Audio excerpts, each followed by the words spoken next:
दोस्तों क्या आपको पता है कि आप बॉल पेन से लिखी हुई चीज को भी इजीली इरेज कर सकते हैं। और क्या आप जानते हैं कि स्टेपलर के नीचे ये सीक्रेट प्लेस क्यों होती है। प्लस क्या आपने कभी सोचा है कि एल्युमिनियम फॉइल में खाना गर्म क्यों रहता है और सर्दियों में हमारी एड़ियां क्यों फट जाती है। वेल आज की इस वीडियो में मैं आपको ऐसे धमाकेदार फैक्ट्स बताऊंगा जो आपको और भी ज्यादा स्मार्ट बना देंगे। तो शुरू करते हैं अपना काउंटडाउन। दोस्तों आप सबने अक्सर नोट किया होगा कि बाज लोगों की सोते वक्त मुंह से राल टपकना शुरू हो जाती है। ये एक चिपचिपा सा लिक्विड होता है और बाज दफा इसके निशान मुंह पर भी रह जाते हैं। वेल हमारे मुंह से निकलने वाला ये लिक्विड असल में सलाइवा यानी हमारा लुआब होता है। वैसे तो ये हर वक्त ही हमारे मुंह के अंदर रहता है, लेकिन जब हमें कोई एलर्जी, इन्फेक्शन या टॉन्सिल्स वगैरह की शिकायत होती है तो हमारे मुंह में सलाइवा जरूरत से ज्यादा मिकदार में बनना शुरू हो जाता है। और जब ये ज्यादा होता है तो सोते वक्त भी मुंह से बाहर निकलना शुरू कर देता है। वेल सलाइवा के निकलने का कोई नुकसान तो नहीं होता,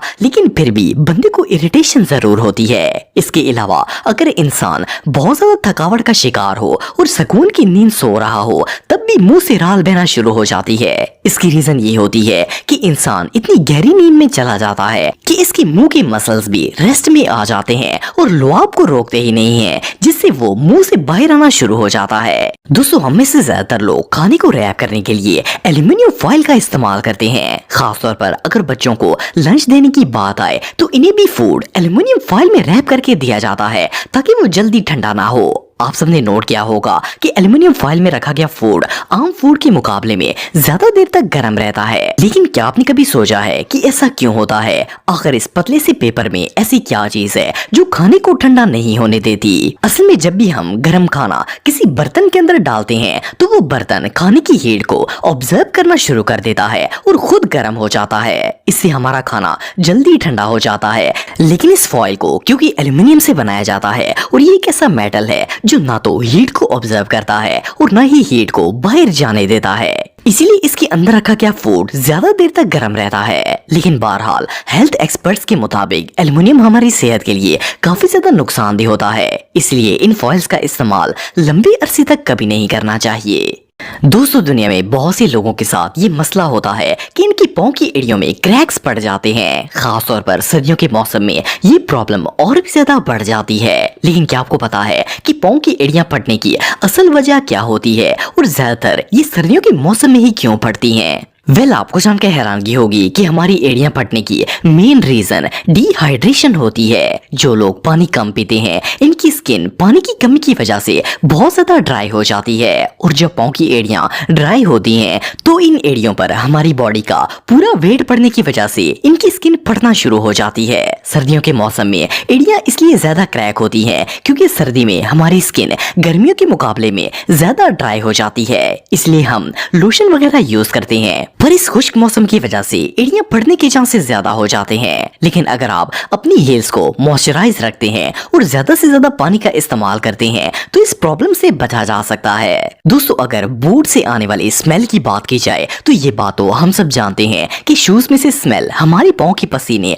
और बैक्टीरिया की वजह से आती है। लेकिन क्या आपको पता है कि एक छोटी सी ट्रिक यूज करके आप इस गंदी और बदबूदार स्मेल से बच सकते हैं? वेल इसका एक बहुत ही सिंपल सा सोल्यूशन है और वो ये है कि आप टी बैग लेकर इसे अपने जूतों के अंदर रख दें। असल में टी बैग हमारे जूतों की स्मेल और मॉइस्चर दोनों चीजों को ऑब्जर्व कर लेता है, जिससे वो बदबू बिल्कुल खत्म हो जाती है। लेकिन इससे भी इंटरेस्टिंग बात यह है कि अगर टी बैग से भी सॉक्स की स्मेल खत्म ना हो रही हो तो फिर इनके अंदर सिलिकॉन जेल रखने से ये बदबू मुकम्मल तौर पर खत्म की जा सकती है। ये आइडिया वाकई में बहुत यूजफुल है।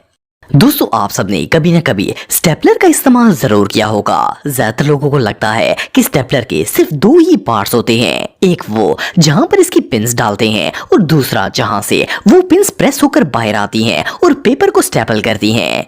लेकिन क्या आपको पता है कि इन दोनों कंपोनेंट्स के अलावा स्टेपलर के अंदर एक सीक्रेट पार्ट भी मौजूद होता है? हम में से मोस्टली लोग इस पर ध्यान नहीं देते, लेकिन अगर आप स्टेपलर को उल्टा करके इसके नीचे मौजूद लिड को उतारेंगे तो आपको पता चलेगा कि इसके अंदर बाकायदा स्पेस मौजूद होती है। असल में ये जगह स्टेपलर की एक्स्ट्रा पिन्स रखने के लिए बनाई जाती है ताकि अगर काम के दौरान पिन्स खत्म हो जाएं तो इन्हें ढूंढना ना पड़े और इस जगह से निकालकर इन्हें इजीली यूज किया जा सके। वेल स्टेपलर का ये हिडन फीचर वाकई में बहुत यूजफुल है।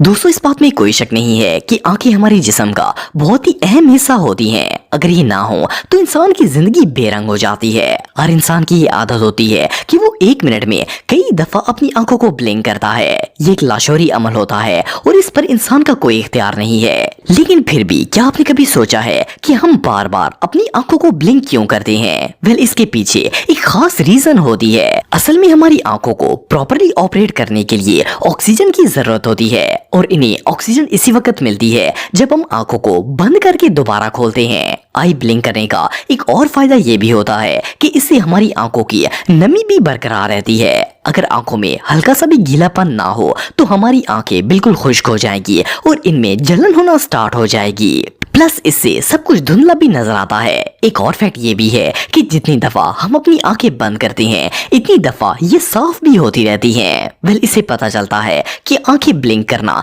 हमारे लिए कितना इम्पोर्टेंट होता है। दोस्तों आप सब लोग पिज्जा तो खाते होंगे। ऑफ कोर्स ये एक ऐसा फूड आइटम है जो हर किसी को ही पसंद होता है। नॉर्मली हम लोग पिज्जा को टेबल पर या किसी फ्लैट जगह पर रख कर खाते हैं। लेकिन क्या आपको पता है कि पिज्जे के बॉक्स में एक हिडन फीचर छुपा होता है? वेल जब भी हम कहीं पर पिज्जा ऑर्डर करते हैं तो वो हमें एक खास किस्म के बॉक्स में पैक करके पिज्जा देते हैं। आप सबने नोट किया होगा कि इस बॉक्स की शेप काफी ज्यादा अनयूजुअल होती है। देखने में तो ये बॉक्स बिल्कुल पिज्जा की पैकिंग लगता है और हर कोई इसमें से पिज्जा निकाल कर इसे फेंक देता है। लेकिन असल में आप इस बॉक्स को पिज्जा रखने के लिए एक स्टैंड के तौर पर यूज कर सकते हैं। अगर आप इस बॉक्स को एक खास तरीके से अरेंज करते हैं तो ये पिज्जा स्टैंड बन जाता है और इसके अंदर पिज्जे को रखकर इजीली खाया जा सकता है। पिज्जे के बॉक्स को इस तरह डिजाइन किया जाता है कि ये इजीली खुलकर अरेंज किया जा सके और ये एक टेबल स्टैंड बन सके।